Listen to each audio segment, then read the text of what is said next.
क्या नाम है दादा आपका? राम अवतार। राम अवतार जी। आपको क्या दिक्कत हुई थी, कब से आप बीमार हो? हमको दिक्कत पहले हो गई लगभग जनवरी से परेशानी भाई। जनवरी 8 महीने हो गए हैं। क्या दिक्कत हुई शुरुआती समय में? दिक्कत हमारे पैर में दर्द हुई, गांठ नीचे जो है पैर में दर्द हुई। दस चलने में बहुत तकलीफ होता, दर्द हो रहा था, थोड़ा चली था, बैठ जाता है। इधर दवा ले के इधर दिखावा के दवा ले तो कोई लाभ नहीं मिली, तो लखनऊ में दिखान अस्पताल में हम अस्पताल से 2 बार दवा लान है, लाभ नहीं मिली। फिर तीसरी बार गया अस्पताल, कोई फायदा नहीं हुआ, तो मैंने भर्ती रखो सिवा अस्पताल में भर्ती रहना 8 दिन।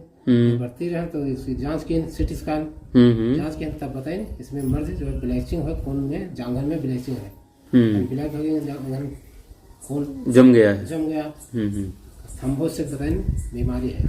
ठीक, तो कहीं इसके डॉक्टर मतलब जवाब दे दें, राजेश खरे सिवा अस्पताल के राजेश खरे जो है डॉक्टर जवाब दे दें कि हमारे बस की बात नहीं है, इसको दूसरी जगह दिखाओ कोई बड़े अस्पताल में।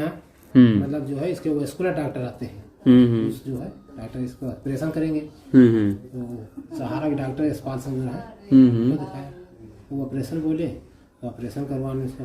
ऑपरेशन के बाद 1 महीना बाद अंगुली काली पड़ गई। ऑपरेशन आपका सक्सेसफुल हो गया? हाँ, उसके बाद उंगलियां काली पड़ने लगी? हाँ, 1 महीना बाद उंगली काली पड़ गई। 2 भाई उंगली काली, 3 भाई के बाद में 5वीं उंगली काली पड़ गई। डॉक्टर को दिखाया, डॉक्टर का ऐसा है, इधर तो ऑपरेशन कर दिया पर तुम्हारे इधर से न सही हुआ, इधर कोई इन्फेक्शन नहीं है, मतलब इधर कोई ऑपरेशन नहीं हो पावा है। अंगुली की जो नसें है डैमेज हो गई, इससे उंगली काली पड़ गई है, अभी हटाना पड़ेगा। वो बोले डॉक्टर इसका हटवा दे, पंजे पर से कटवाना पड़ेगा जब तक काला हुआ। अच्छा। तो हम फिर जो है हम विवेकानंद में दिखान, काला ऐसा 1.5 लाख रुपया खर्चा बैठी, कटवा करके सर्जरी कर देंगे। ठीक है, 8 दिन के बाद जब फिर जांच किया, काला यहाँ से नहीं हटाना, यहाँ से मुरवा पर से हटाना, ऊपर से काटना पड़ेगा, घुटने के बराबर से काटना पड़ेगा। तो हम वहाँ से वापस आ गए, यहाँ से नहीं हटवाएंगे। तब इसके बाद में जो है नीरज हमारे रिश्तेदार हैं। अच्छा, नीरज जी, आप आ जाइए इधर। नीरज जो हमारे दामाद के भाई हैं। अच्छा। तो ये जो है इनके जो है दुकान डॉक्टर साहब जो बैठते हैं ना, मेडिकल स्टोर खोले, उनसे बताइए तो आपके यहाँ डॉक्टर साहब बताए। जी तो आपसे संपर्क हुआ। अच्छा, फिर क्या क्या आपको दवाइयाँ दी गई यहाँ से जरा दिखाना। और कितना समय हुआ अभी आपको खाते हुए? अब हमको 2 महीना 10 दिन समय हो गए। 2 महीने 10 दिन हो गए। ये इम्यूनोरिच है, टॉक्सीफाइन है, और ये जो है आपका मैग्नो है, ठीक है, ये जो है आपका मगलीन है। ये दवाइयाँ चली हैं, और ये पेलोरिच भी चला है कुछ दिन तक। जी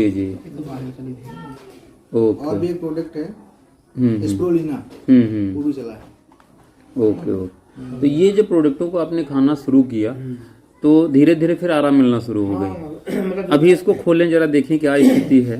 दर्द होती रहा, दर्द होना बंद हो गया, और उसके बाद में हम 6 महीने से खड़े नहीं हो पा रहे हैं। तो मतलब 6 महीने से हम खड़े नहीं हो पा रहे हैं पैर से ने, तो दवा खाने 20 दिन के बाद हम खड़े होने लगे। अभी खड़े हो लेते हो? हाँ। जरा खड़े होके दिखाइए फिर। यानी आप 6 महीने से नहीं खड़े हो पा रहे थे, इन दवाइयों को खाना शुरू किया, दवा 20 दिन जब इस्तेमाल किया, 20 दिन के बाद खड़े हो गए। अरे वाह। हाँ। अभी चल भी लेते हो? अब चल लेते हैं, अब तो मान लो 2 महीना हो गया दवा था, अब तो हम धीरे धीरे चल लेते हैं। अच्छा। हाँ। बहुत बढ़िया। तो अभी घाव वगैरह भी भर गया है आपका? हाँ, घाव भर गया है इसमें जो है। भी है, धीरे धीरे चल लेते हैं। ओके, ठीक है, बैठ जाओ। बेहतरीन रिजल्ट मिला है, आप अभी दवाइयाँ खाते रहो, आपको बेहतर रिजल्ट मिलेगा ही मिलेगा। जरा जूम करके ले लेना पैर को नजदीक से। तो ये एक बेहतरीन रिजल्ट इन धन्वंतरी के प्रोडक्टों से मिले हैं दादाजी को, कि पैर कटने की स्थिति में था, बोला गया था कि घुटने पर से कटेगा। अभी लगभग 2 महीने 10 दिन हुए हैं दवा खाते हुए आपको। बहुत बढ़िया, तो बेहतरीन रिजल्ट मिल रहा है।